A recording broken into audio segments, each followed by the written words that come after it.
Welcome to Beating Cancer Daily. Beating stage 4 cancer for 30 years still takes my breath away every time I say it. I'm Saranne, founder of the ComedyCures Foundation, and I hope you'll join me for just a few minutes daily for the next 365 days so we may laugh, learn, maybe cry a little as we live our best days beating cancer daily together. Are you a bad news bear? Are you obsessed with watching bad news, reading scandalous stories? It's so interesting because I have absolutely no desire to ever do it. And yet I have friends who are obsessed. I have friends who actually cannot start their day without reading all the gossip in the Post in New York City. It's incredible to me, the fascination with negative news. And you know what they call it? Doomscrolling. That's unbelievable. There's a name for it. But you know what? It can take a mental toll on you. And I found an article published in the Medical Association Journal. It's actually from March 2021. And it's by Robin Blades. It's called Protecting the Brain Against Bad News. Now, I love happy news. I read really happy news every day, but I know that that's more and more unusual, and that during coronavirus, people actually started listening to bad news by the bucketful.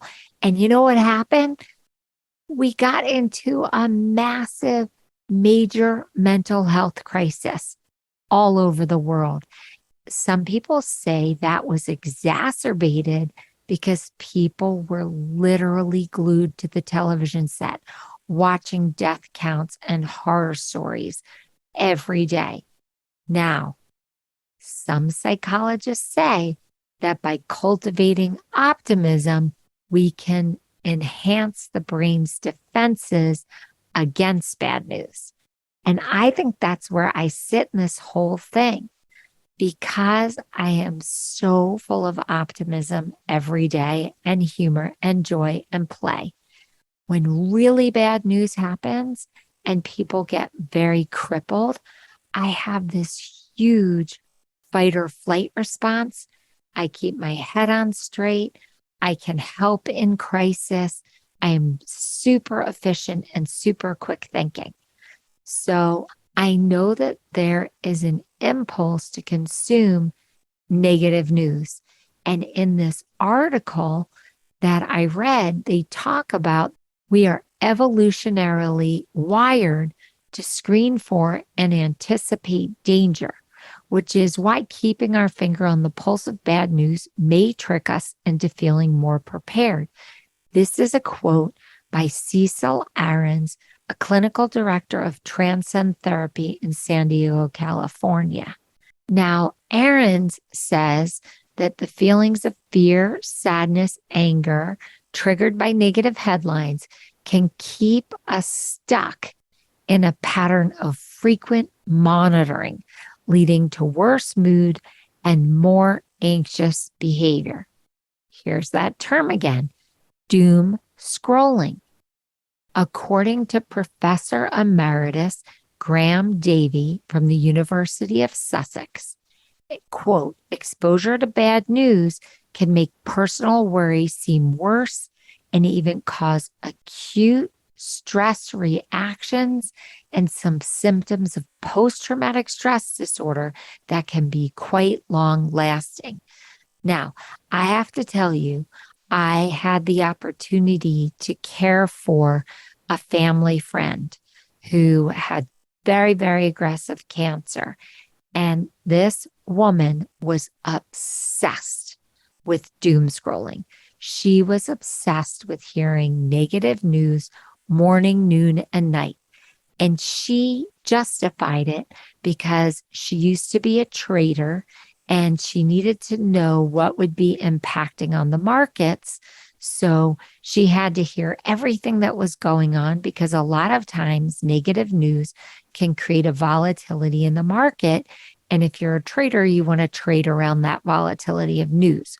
Well, she was in hospice. She wasn't trading, but she was so addicted to constantly hearing negative news that I personally believe her downward spiral in her health care really happened because she had no optimism whatsoever. She was made somewhat paranoid by this bad news, and she couldn't get out of this cycle of constantly thinking that everything was going to be hopeless. Everything was causing her fear and sadness and anger. And I tried to break through with some optimism training, and I tried to help her find her hope. But this was really ingrained behavior. And this article goes on to talk about the optimistic bias. And it's the reason why people tend to assume they will live longer and suffer fewer accidents than their peers. A stronger optimistic bias also appears to confer health benefits. Optimists enjoy better physical and mental health and are more resilient, even though they assess risk less accurately than pessimists. So, according to this, because I'm such an optimist, I won't have the same acuity in looking at risk the way my husband does, who is much more skeptical and much more pessimistic. Positive psychology is very popular right now. And I think I heard that at Harvard, the class most desired was the positive psychology class. And I've actually attended lectures by the founder of that at Harvard. And they're fun. They're beautiful. There's such great strategies. Some scientists say that it's not a one size fits all solution and that the positive psychology can wear off. All I know is that increasing my optimism, really working at seeing the positive and the good through visualization, through journaling, through appreciation lists, through affirmation has really served me. And I watched this woman that I was caring for really suffer emotionally because she didn't have one shred of hope. And I help people go through hospice all the time who have faith, which increases their hope, or they have a more optimistic outlook that they're going to get a miracle or there's going to be a new drug coming out. And those people seem to have a much easier time going through treatment than somebody that is doom scrolling and very pessimistic. So I'm not judging you if you're a pessimist. I'm literally just looking at the research and also just through my experience helping so many people get through cancer treatment that I do see that people who really set an intention of trying to have more fun, to really integrate play into their lives, not to shut off and become hermits, but really kind of embrace the situation and try to lean in to it and look for the positive, look for the connections, the real authentic lessons that come through this. See the authentic lessons that come from such a life-changing experience. that they seem to have an easier time. And I could say that they do seem to recover more easily, survive more often. Now, a tenacious spirit can really help also. So it's this unique combination of trying to be optimistic, but also being relentless, being disciplined, having this drive to survive, but with this optimism that seems to really be a successful combination. So again, I said it before, there's no judgment in how you're doing this. I found it interesting that in this article, the author talks about a 2017 trial where patients with heart disease who received optimism training reported sustained improvements in optimism, hope, life satisfaction, and anxiety 2 to 4 months later. This podcast, Beating Cancer Daily, has so many optimistic episodes that I hope that you really go back and listen to as many as possible, because I personally have used these strategies and they served me well, and they served the people that I teach well, and they actually showed to be very effective in the 2 research studies that the ComedyCures Foundation concluded, with one of them being right smack dab in the middle of the pandemic. So how can it hurt to try? If you are a doom scroller, I love that phrase. Probably never going to say it again after this episode. But if you are a doom scroller, I would love for you to try some of these strategies, leaning away from all this negative news. Maybe set a time limit. You're only going to hear the news 15 minutes a day or twice a day for 15 minutes, unless your livelihood depends on it. And then make some notes, do a journal, and see if your mood shifts after weaning yourself off of the negative input of our news programs. And I hate to say it, so many of them are just so toxic. And then there's some happy news like on Sunday morning on CBS. And then there's some news programs that don't go for the sensationalism. They really just report the facts on what is going on that we need to be informed about.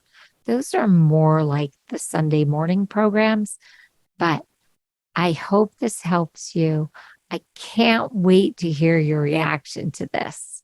We need to start training our brain to think happier, be more hopeful, and really look for the joy, miracle, and play in our everyday. So I love if I find a joke that kind of fits the topic that we're talking about. And here's one for you. The pessimist sees the dark tunnel. The optimist sees the light at the end. The realist sees the train, but the engineer sees 3 idiots on the tracks. Now, I found that on Lorena Blanco's Pinterest page, and I have no idea if she wrote that or she just posted it, but that's where I got it from. Have a blessed day, and I'll see you tomorrow.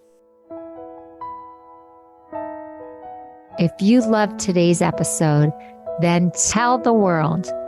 Why? Because Beating Cancer Daily and our membership circle are both a listener and donor supported experience.